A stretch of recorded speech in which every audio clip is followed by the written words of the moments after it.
자연의 법칙에는 밀물과 썰물이 있듯이 사람에게도 고조기와 저조기라는 것이 있습니다. 고조기는 오르막이라고 말씀드릴 수 있고요. 저조기는 내리막이라고 이렇게 말씀드릴 수 있습니다. 이것을 우리는 보통 정서적 주기, 바이오리듬이라고 이렇게 말합니다. 고조기에는 감정이 풍성해진다고 합니다. 그래서 남에게 친절을 갖다가 잘 베풀기도 하고요. 남에게 받은 상처나 스트레스 등도 잘 이겨낸다고 합니다. 하지만 반대의 저조기 때는 신경질적이 되고 또 하루에도 12번씩 마음이 이랬다 저랬다 변덕이 심하게 돼요. 불안정하고 또 사고도 잘 친다고 합니다. 한편으로 고독함도 잘 느끼는 시기라고 합니다. 이렇게 자신에게 일어나는 바이오리듬, 그 시기를 갖다가 자기가 잘 조절하고 잘 알기만 해도 우리는 삶에 큰 영향을 끼치고 도움이 된다는 것이죠. 우리 속에만 그러한 것이 있는 것이 아니라 우리 삶에도 오르막이 있고 내리막이 있습니다.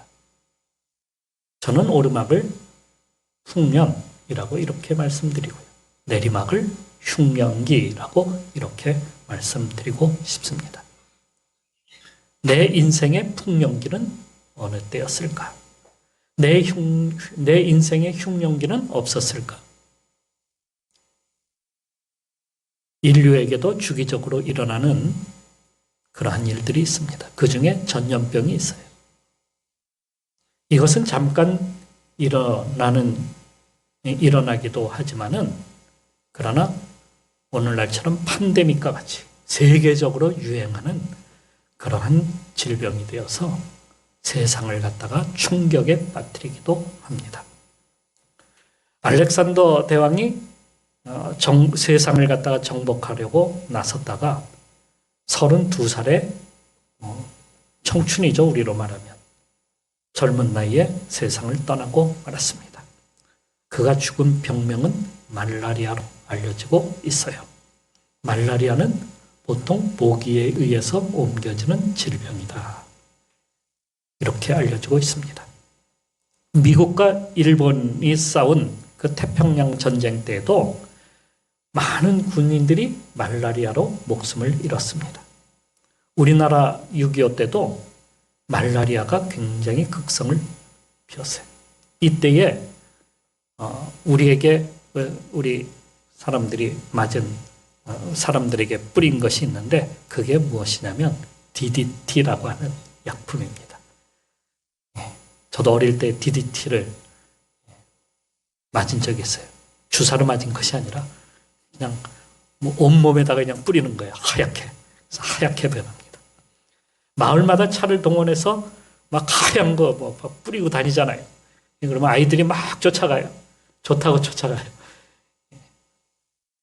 유해한 물질이 DDT. 그거를 뿌려서 모기들을 갖다가 퇴치하는 그런 일을 했습니다.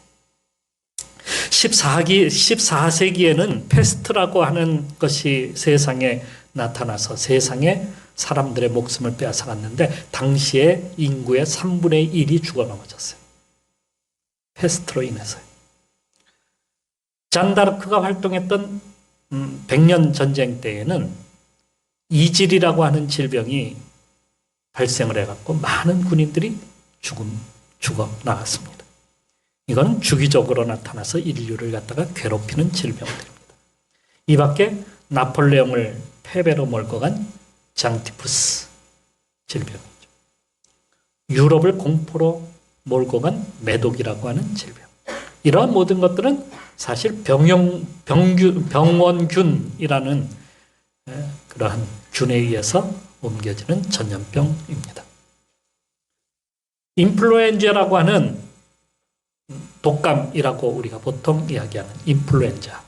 이건 인류의 시작과 함께 했다고 해도 과언이 아닐 정도로 오랜 옛날부터 인간을 괴롭혀 왔습니다. 히포크라테스가 남긴 기록에도 이 인플루엔자에 대해서 이름 모를 무슨 병원균이라고 이렇게 이야기를 했습니다. 한 마을에 갑자기 고열과 함께 벌벌 떨면서 기침이 멈추지 않고 온 마을 전체가 막 그러한 증세가 일어났다가 어느 날 갑자기 사라져 버립니다. 또 다 죽기도 합니다. 추울 때마다 찾아오는 이 병을 16세기에 이탈리아에서는 이 병명을 갖다가 병의 이름을 인플루엔자라고 이렇게 불렀어요. 감기도 그 중에 하나이죠. 독감 중에 하나가 감기입니다. 우리나라에선 곱불이라고 이렇게 불렀죠. 곱불이라는 말은 코에서 불이 난다 하는 그러한 의미로다가 곱불이라고 이렇게 썼다는 거예요.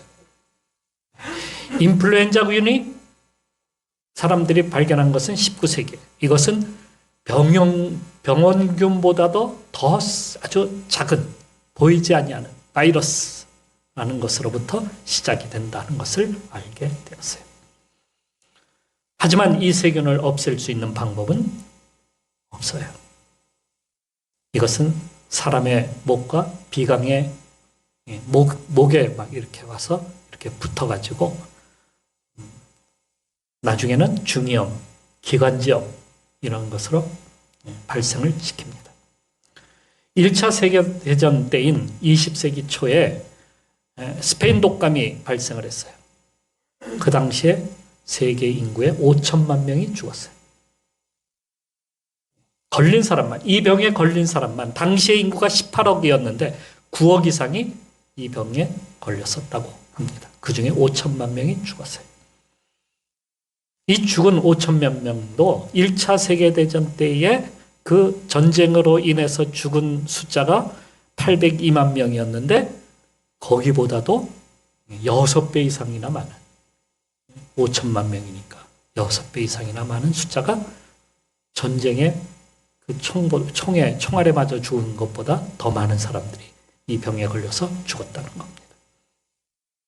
1968년도에 발생한 홍콩 독감이 있는데 이때도 100만 명 이상이 목숨을 잃었다고 합니다. 21세기에도 멈추지 않았어요. 2009년에 멕시코에서 일어난 돼지열병 28만 4,500명이 죽었습니다. 이로 인해서 학자들은 이런 인플루엔자가 이게 주기적으로 발생하고 있다 하는 것을 갖다가 발견하게 됩니다. 이거는 주기가 있다는 거예요. 그 주기가 20년 혹은 30년 이렇게 주기적으로 나타나는 것을 발견했어요. 이것이야말로 우리 인류에게 주기적으로 찾아오는 흉년과 같은 일이 아닌가. 그러니까 지금은 우리가 어떤 시기라는 거예요. 흉년과 같은 시기를 우리가 살아가고 있다 하는 것을 알 수가 있습니다. 구약 성경에 나오는 요셉은 애굽 땅의 풍년 후에 흉년이 이를 것이다라는 것을 어떻게 알았을까요? 꿈을 통해서 물론 하나님이 알려주셨죠. 그런데 이 풍년 뒤의 흉년, 이 주기를 그가 그의 인생의 주기를 통해서 안 것이 분명합니다. 그의 인생은 그랬어요. 어릴 때에 아버지 집에서 있을 때는 풍족했어요. 자색 옷도 입었어요. 다른 형제들은 한 번도 입어보지 못한 자색 옷을 아버지가 그 요셉에게 해 주었어요. 자색 옷은 귀한 자손이다, 귀한 사람이다 하는 뜻이에요. 그것을 입혀줄 정도로 그는 대접받는 사람이었어요. 그런데 형들의 그 계략에 의해서 그는 애굽의 노예로 팔려가게 되죠. 그게 주기적으로 그의 삶에 있어서 그러한 것들이 일어나고 있다는 것을 그는 알게 되는 겁니다. 하지만 그는 다시 일어나죠. 노예의 삶에서 물론 보디발의 집에 노예로 일을 하지만은 그 집 주인에게 인정받아서 그는 그 집에서 집사와 같은 아주 큰 일을 감당하게 됩니다. 온 집안을 다 그의 손에 움직이게 되죠. 모든 것을 관장해요. 그 집의 보디발과 그의 아내를 제외하면 사실상 모든 실권은 요셉에게 있었던 겁니다. 그런데 얼마 후에 보디발의 아내의 유혹을 거절하자 그녀는 이 교만한 젊은 총각을 감옥으로 던져버립니다. 감옥 생활은 힘든 나날이죠. 하지만 그곳에서도 그는 꿈쟁이가 되어서 사람들의 꿈을 갖다가 해석해 줍니다. 꿈을 통해서 그들의 삶의 풍년이 언제인지, 흉년기가 언제인지를 알려주었어요. 이 꿈을 통해서 나타나는 것을 그는 발견하게 돼. 꿈을 통해서 이 사람의 흉년기가 언제이고 이 사람의 풍년기가 언제다 하는 것을 알기 시작한 겁니다. 이것이 바로에게까지 이어진 거예요. 바로의 꿈에 7년 풍년과 그 뒤를 이어서 7년 흉년이 온다는 것을 그는 그의 꿈을 통해서 직감적으로 이건 주기적으로 이 땅에 이르는 그러한 일이구나 하는 것을 알게 되었던 겁니다. 그것을 잘 보여주는 말씀이 사사기입니다. 사사기에서는 하나님을 떠난 백성에게 하나님께서 이방 나라를 보내서 이스라엘을 지배하고 그들에게 고통을 주게 됩니다. 그러면 이스라엘이 너무 괴로워서 이 흉년의 시기에 너무 힘들고 고통스러우니까 하나님께 다시 찾아옵니다. 다시 찾아와서 하나님께 부르짖으면 하나님께서 사사를 보내서 이스라엘을 구하십니다. 하나님께 돌아와 하나님을 섬기면 다시 하나님께서 그들에게 평화를 주셔요. 그래서 평화의 주기와 그리고 그 흉년의 주기, 압박의 주기가 이렇게 규칙적으로 계속해서 나오고 있는 것을 보게 됩니다. 그러나 그들이 하나님을 버리고 우상을 섬기고 죄악을 갖다가 따라 살면 흉년의 시기가 점점 늘어나고 있다는 거예요. 그래서 삼손 때에는 블레셋이 몇 년 동안 이스라엘을 지배했냐면 40년을 지배합니다. 장장 40년을. 다른 때는 7년, 10년 그 정도였는데 이제는 40년을 지배해요. 그것은 후에 바벨론에게 포로로 잡혀가는데 그때가 얼만큼의 기간이 되냐면 70년이라는 그 세월을 그곳에서 보내게 됩니다. 이게 점점 늘어나는 거예요. 이게 바로 이스라엘이 겪은 흉년의 시기다. 예수님을 십자가에 못 박은 후에 이스라엘 백성들이 예루살렘에서 다 쫓겨나가게 돼요. 70년에. 그리고 1950년대까지죠. 그때까지 그들은 유럽을 갖다가 떠돌면서 살아야만 했다. 1900년 동안 그들은 그러한 흉년의 시기를 갖다가 겪어야만 했어요.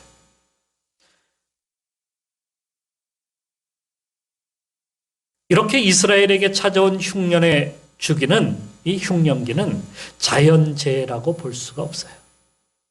이것은 인재입니다. 많이 들어봤죠? 인재. 자기들이 잘못해서 생긴 일이다. 전염병이 유행하는 것도 바로 그러한 이유였다 하는 것입니다. 하나님은 이스라엘 백성들에게 이렇게 말씀하셨어요. 여호와께서 내 몸에 연병이 들게 하사 내게 들어가 차지할 땅에서 마침내 너를 멸하실 것이라. 그들이 불순종하고 하나님을 떠나면 하나님께서 이렇게 그 땅에 저주를 내리신다.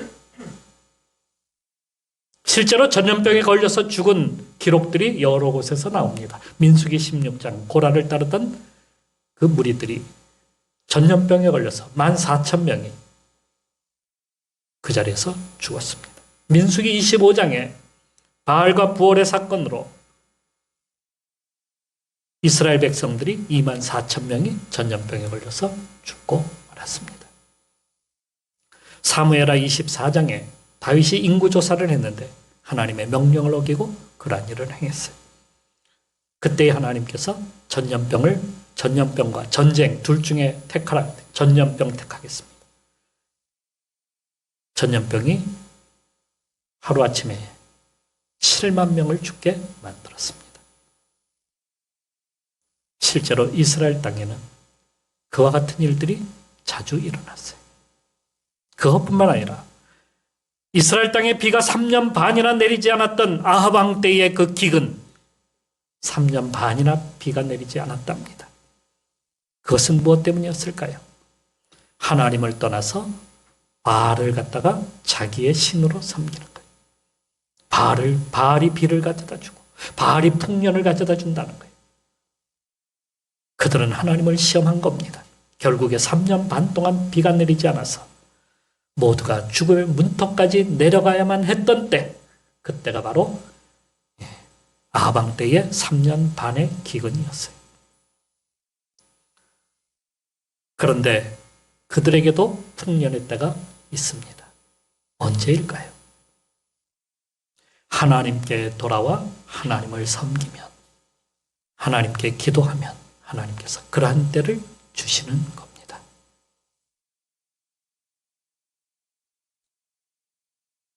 사사기 말씀을 보면 그들이 하나님을 찾고 부르짖으면 하나님께서 그들의 기도를 들으시고 사사를 보내서 그들의 그 압제당하는 이방으로부터 구원해 내시고 그들에게 풍년기, 평화의 때를 갖다가 허락해 주셨다라고 말씀하고 있습니다. 이렇게 말씀하십니다. 홍매가 하늘을 닫고 비를 내리지 아니하거나 혹 메뚜기들에게 토산을 먹게 하거나 혹 전염병이 내 백성 가운데 유행하게 할 때에 다 나오잖아요. 그죠? 전염병이며 기근이며 다 나와요. 내 이름으로 일컫는 내 백성이 그들의 악한 길에서 떠나 스스로 낮추고 기도하여 내 얼굴을 찾으면 내가 하늘에서 듣고 그들의 죄를 사하고 그들의 땅을 고칠지라. 역대하 7장 13절 14절 말씀입니다. 하나님께 돌이키면 하나님께서 이렇게 모든 흉년기에도 복을 주셔서 다시 풍년으로 만들어 주신다. 말라기서에서는 이렇게 말씀하고 있습니다. 내가 너희를 위하여 메뚜기를 금하여 너희 토지 소산을 먹어 없애지 못하게 하며 너희 밭에 포도나무 열매가 기한 전에 떨어지지 않게 하리니 너희 땅이 아름다워짐으로 모든 이방인들이 너희를 복되다 하리라. 말라기 3장 11절 12절 말씀. 하나님 말씀을 따르면 하나님께서 풍년을 허락해 주신다. 약속하시는 겁니다. 저는 우리나라가 하나님을 믿고 그분을 섬길 때에 하나님이 복을 주셨다라고 이렇게 저는 믿고 있습니다. 교회가 여기저기 막 세워질 때가 이 나라가 5,000년 역사 이래로 가장 부흥의 맛을 본 때입니다. 나라의 부흥은 교회의 성장과 함께 한다는 것을 우리는 알아야 합니다. 그런데 이제 사람들이 먹고 살만하니까 풍족해지니까 교회를 떠나기 시작합니다. 주일이 되면 교회로 오는 것이 아니라 교회로 갑니다. 10년, 20년 전만 해도요. 교회마다 새벽 기도에 사람들이 앉을 자리가 없었어요. 그런데 이제는 손꼽아 이제는 셀 수밖에 없습니다. 그냥 다 알아요. 몇 명인지. 기도회는 이제 거의 열리지 않습니다. 전도하게 되면 앞으로는 붙잡아 갈지도 모릅니다. 부흥회 하면 시끄럽다고 신고가 들어갑니다. 흉년이 다 다른 겁니다. 우리에게 흉년이 다 다른 거예요. 본문에 나오는 부자는 풍년을 맞이하여 많은 곡식을 갖다가 거두었습니다. 그리고 그는 요셉처럼 창고를 지었어요. 곡간을 넓혔어요. 똑같아요. 나도 대비를 해야 되겠다. 그런 것 같아요. 그리고 그는 이렇게 얘기합니다. 그리고 그는 자기를 위해서 뭐라고 이야기합니까? 자, 내 영혼아, 여러 해 쓸 물건을 많이 쌓아두었으니 평안히 쉬고 먹고 마시고 즐거워하자. 이렇게 말을 하는 거예요. 그러니까 자신을 위해서 이제는 흥청망청 막 써대기 시작을 하는 겁니다. 그래서 21절 말씀을 자세히 보시기 바랍니다. 자기를 위하여 재물을 쌓아두고 하나님과 하나님께 대하여 부요하지 못한 자가 이와 같으리라. 하나님께 대하여 부요하지 못한 자. 그러니까 이 사람에게 풍년이 막 들고 이 사람에게 엄청난 그러한 재물들이 막 쏟아지게 되니까 그 다음에 이 사람이 어떻게 된 겁니까? 하나님을 떠나버린 거예요. 그리고 탐욕에 젖어서 흥청망청 막 쓰게 되는 겁니다. 그래서 탐욕은 우상 숭배라고 하는 것입니다. 그의 인생은 영원한 흉년기를 맞이하고 말았습니다. 인생의 풍년을 맞이하려면 하나님을 믿고 그분께로 돌아서야 합니다. 그러면 하나님께서 그 인생의 풍년기를 허락해 주신다는 사실이죠. 오늘 이것을 꼭 알고 가시기를 바랍니다. 또한 풍년을 꿈꾸는 자는 흉년 때에도 준비하고 깨어 있어야 된다고 하는 것입니다. 이게 인재이든 자연재이든 우리 인생에는 흉년이 들 때가 있습니다. 요셉 때 7년 동안 다른 나라도 다 같이 풍년이 들었어요.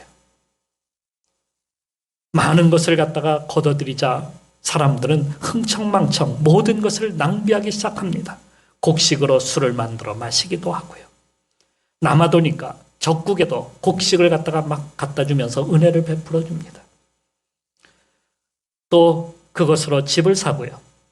그래도 남아돌자 멋진 옷을 해입고 금과 은으로 보석으로 치장하며 모든 것을 갖다가 허비하고 낭비해버립니다. 하지만 요셉은 창고를 짓고 성을 짓고 곡식을 갖다가 저장하여서 흉년을 갖다가 대비하기 시작합니다. 흉년이 시작하자 1년도 못 되어서 흥청망청 써댔던 나라들, 그 사람들은 모두가 다 거덜이 나고 말았어요. 그제서야 그들은 부랴부랴 보석 팔고 집 팔고 급기야는 땅도 팝니다. 그리고 그 모든 것을 누구에게 가져다 주죠? 요셉에게 가져다 주는 겁니다. 우리에게 곡식을 달라는 거예요. 모든 것이 바닥을 치고 말았어요. 여러분, 우리가 준비하지 않으면 나중에는 바닥으로 그냥 주저앉고 만다는 사실을 우리는 역사를 통해서 알아야 됩니다. 베네수엘라가 그렇게 되어버렸어요. 모든 거품이 다 빠지고 말았어요. 하지만 흉년을 대비해서 모든 것을 준비한 요셉에겐 기회가 왔습니다. 곡식을 풀어서 곡식이 필요한 모든 사람들에게 나누어졌어요. 여러분, 세상에 공짜가 어디 있습니까? 그냥 나눠줍니까? 집 문서 가져오고 땅 문서 가져오고 보석 가져오고 다 가져오는 거예요. 인약 애굽을 갖다가 세상의 가장 강력한 국가로 만든 것이 바로 요셉입니다. 풍년 때나 흉년 때나 준비된 지도자를 잘 만나야 합니다. 미래는 없고 과거에만 매달리는 지도자는 나라를 갖다가 거덜내버립니다. 탐욕적으로 자기들만을 위해서 쌓아두고 흥청망청 다 갉아먹어버립니다. 메뚜기처럼 말이에요. 다 갉아먹어요. 결국에는 미래를 준비하지 않아서 후손들까지도 위태롭게 만드는 그러한 사람들. 그게 준비되지 않은 악한 지도자라는 거예요. 그런 지도자 만난 나라는 참 불행합니다. 그러한 국민들은 참 불행한 국민들입니다. 그래서 지도자를 우리가 뽑을 때도 잘 선택해야 돼요. 미래가 정말 준비된 지도자. 그러한 지도자를 우리가 뽑아야 된다는 거예요. 누가복음 12장 35절에 허리에 띠를 띠고 등불을 켜고 서 있으라 라는 말씀하고 있어요. 허리에 띠를 띠고 등불을 켜. 이게 언제 등불을 켜는 거예요? 낮이에요? 밤이에요? 밤이에요, 밤. 우리 인생의 밤. 인생의 밤은 언제입니까? 흉년기 때입니다.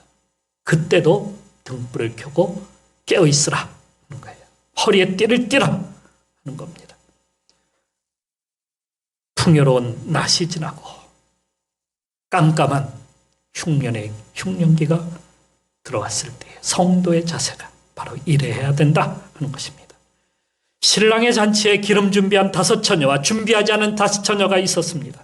그런데 이들에게도 낮에 분명히 신랑이 올 줄 알았는데 낮에 오지 않은 거예요. 밤이 되었어요. 그런데 깜깜한 밤이 되었는데도 오지를 않는 겁니다. 그들은 지쳐갑니다. 졸음이 쏟아졌습니다. 가지고 왔던 등불도 기름이 떨어져서 가물가물해져 갑니다. 그때에 신랑이 온다 하는 소리가 들려왔어요. 신부의 친구들은 모두 일어섰습니다. 그 중에 5 처녀는 신랑에게로 달려가서 불을 밝혀주려고 등불을 다시 켰습니다. 그런데 5 처녀는 그만 있던 불마저도 꺼트리고 말았습니다. 어떻게 되었을까요? 그들은 나눠달라고 소리치고 파업을 하고 난리가 아닙니다. 그러나 소용없는 일이었어요. 미국의 경제학자 케인즈는 이런 사태에 대하여 이렇게 말합니다. 먹고 마시며 소비할 것이 아니라 요셉이 그랬던 것처럼 모으고 절약해야 된다. 설사 흉년의 때라 할지라도요, 우리는 깨어서 그때를 준비할 줄을 알아야 합니다. 14세기에 세상을 놀라게 했던 팬데믹, 그 패스트 팬데믹, 죽음의 공포에 세상은 쌓이고 말았어요. 당시의 모든 과학기술과 모든 의학들을 다 동원해봤지만 소용이 없는 일이었습니다. 사람들은 매일같이 쓰러져서 죽음의 길로 갔습니다. 그러자 로마 가톨릭 교회는 사람들에게 이렇게 선포했습니다. 여러분, 교회로 모이십시오. 많은 사람들이 교회를 떠났다가 내가 구원이라도 받아야 되겠다 생각해서 교회로 전부 다 구름대처럼 모여들었습니다. 어떻게 되었을까요? 그들은 생명을 지켜달라고 하나님 앞에 간절히 기도를 했어요. 패스트는 곧 사라질 줄 알았어요. 그런데 오히려 교회가 집단 발병의 온상이 되고 만 겁니다. 거기에 모였던 사람들이 다 패스트에 걸려 죽어 넘어지는 거예요. 사망자 수가 더 늘어났어요. 그러자 사람들은 가톨릭 교회로부터 도망쳤어요. 떠나버렸어요. 마음이 다 떠나버린 거예요. 그때 교회가 아닌 하나님을 믿는 믿음으로만이 구원에 이루고 살 수 있다는 사람들이 나오기 시작을 합니다. 그들이 바로 마틴 루터와 같은 종교 개혁자들이었습니다. 어둠의 세상에서 흉년의 때에 깨어있는 영적 지도자들이 있었던 겁니다. 그들은 어둠에 쌓인 이 유럽 온 세상을 갖다가 구원해낸 요셉과 같은 그러한 사람들이었습니다. 이 시대에, 이 코로나 시대에 이 나라를 구하고 세상을 구할 사람들은 바로 깨어있는 그리스도인들이다 하는 것입니다. 세상 사람들은 부도덕하고 영적 무지함으로 하나님이 없다 하고 부자처럼 탐욕에 젖어서 모든 것을 흥청망청 다 써버리고 맙니다.